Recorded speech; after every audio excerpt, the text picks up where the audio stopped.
Welcome to homework. In this problem, we have a particle in a box in its ground state n equals 1, and we're asked to find some probabilities using the square of the wave function. So we're first asked for the probability in the first quarter of the box, then in the second quarter, and then we're asked to find the total probability of the first two quarters, which I heavily suspect will be 1/2, but we'll prove that. So to start, we can get the wave function for a particle in a box, which will come out to be a sine n pi x over L, where a is our normalization constant. We're going to actually find that on our own.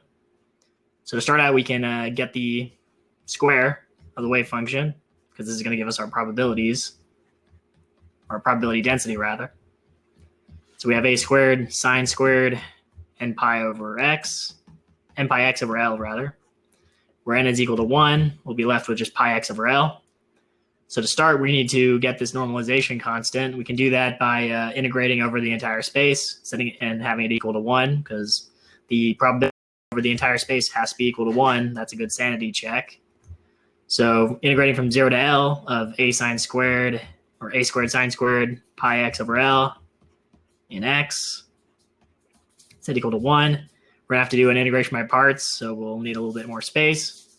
We have 1 equals a squared x over 2 minus L over 4 pi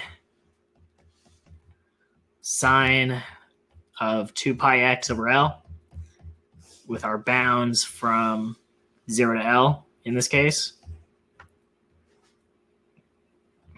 which will come out to be a squared L over 2 minus L over 4 pi sine of 2 pi, which will come out to be 0. So the second term cancels out.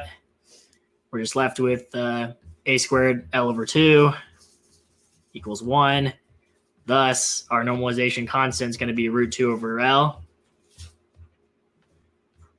And we're going to use this for the upcoming results. We're also going to use this indefinite integral in the upcoming results. So now we're asked to find the probability from 0 to L over 4.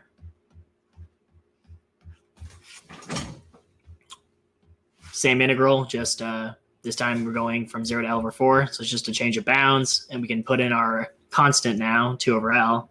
That's a squared. Sine squared of pi x over L. Same indefinite integral we've been dealing with just a different constant, new different bounds. So when we actually do the integration by parts and change the bounds and everything, we're going to end up with 1/4 minus 1 over 2 pi, which will be approximately 0.09. So only 9%.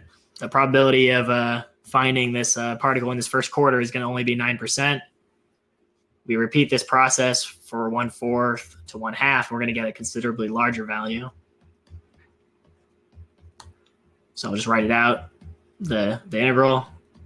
Once again, we're just changing the bounds. Same integral, same integration by parts.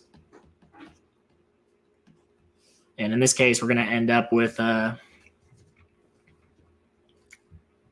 1/4 plus 1 over 2 pi, which in this case will be 0.409. Okay, so let's take a look at these two answers. If we added these two together, it's going to be essentially 0.5 or half, which makes sense. The reason is because if we actually plot this probability function, the probability amplitude, or the square of the wave function, what we're going to have is a symmetric function about L over 2. Looks something like that. There's our L over 2, there's our L. So we would expect the area under the curve to be 50% in the first half and 50% in the other half. And it falls off pretty quickly. So we got most of the area in that second quarter and the third quarter, and much less on the edges. So if we're tracking a particle in here, we're going to expect it to be much closer to the middle than on the edges.